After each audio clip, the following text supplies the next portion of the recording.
What is up, guys? Welcome to the channel. This is a little video just having a little exploration, a little deep dive on the Shavkat versus Ian Garry fight. I'm very interested. This is one of the most interesting fights in a long time. Both guys have fought really good opponents. Not quite, neither of them have quite fought an elite, but they've both fought up to elite. Very good, high ranked, very solid, good opponents, good tests. Both still undefeated, 18, 15 and 0 respectively. And I don't think Ian Garry took this fight just to get the credit. I mean, I think he does know there's a good chance he could lose as well as there's a chance he could win. I don't think he's as confident probably as Shavkat probably is. But I mean, they have sparred. And I think a guy like Ian Garry, I think even though he hasn't been a devastating finisher, it could be a fight like this that really brings that next gear out of him. Because I think he's been... I mean, let's think of the Neil Magny fight. He was coasting in that fight. He was coasting. He could have finished it, and he said he didn't want to. I don't know whether to believe him or not, but I feel like he could have finished that fight, if I'm honest. Many times over, he could have just unloaded, and it would have been over. We've seen Neil Magny melt time and time again of late, the last 2-3 years. He has had a lot of fights. He's obviously doesn't have title aspirations anymore. He's not as hungry, young, fresh as these guys he's fighting. Much like the Colombian kid or the Ecuadorian kid, forget his name, evades me right now, that beastly judo guy. But yeah, man, this fight, I don't know what it is. I really feel like in my head when I picture this fight, I feel Shavkat either beats him on the feet or gets touched a little bit on the feet and then just rushes him against the cage, takes him down, mauls him, takes his back and chokes him. You know what I mean? Just chokes the life out of him.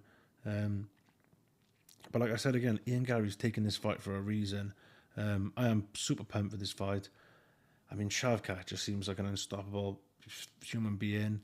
Has one of the craziest fringes and funniest haircuts I've ever seen. But that's why he's such a dog. He's from a part of the world where they don't care about haircuts and fashion and all this nonsense. They're just about surviving, slaughtering animals, killing to survive. It's a different kind of world out there, you know what I mean? A kid from Ireland won't understand a kid from Kazakhstan. There's two completely different parts of the world, two completely different cultures. I mean, the man rides horses and then eats them. The guy's a savage. I might be off on this, but I think you can generally tell by looking at him. He's got some Mongol in him, so he's got some Attila the Hun in him. Is it Attila the Hun or Vlad the Impaler? I can't think. I think it's Attila the Hun. The guy that like 13% of that part of Asia are still related to him somehow. I'm butchering it, but the guy that went around killing like millions of people and just banging all the girls. Everyone's sort of got his DNA in him in those parts of the world, and I think he's definitely got it.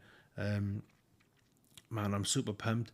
I can only see the fight one way, but I just got a weird feeling. I mean, usually we won't see something until someone's like got the title and done a few things, and then we get shocked with an upset because he hasn't technically proved himself yet, so it wouldn't be as much of an upset. But I think this fight's going to be closer than even I can only picture it one way in my head, almost like 2 minutes in, he roughs him up, takes him down, and chokes him out. But I don't know, MMA's crazy, and maybe that will happen, maybe it won't. But I mean, even if Garry manages to survive, that'll set him aside from the rest because he'll be able to survive. It's number 3, Shavkat is, against number 4, which Garry is. Man, I'm excited for this fight. I mean, like I said, Garry hasn't been much of a finisher, but I think he needs someone to push him to that extra gear, and I think this is the fight to do that. And like I said, he's taking this fight for a reason. He's confident. And I mean, if he wins this fight, the haters are going to go wild. It's going to be funny.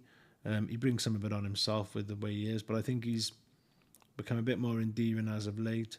The way he's acting a bit more he's still cocky, he's still confident, but he's not so cocky. He's acting a bit more humble these days, which I like.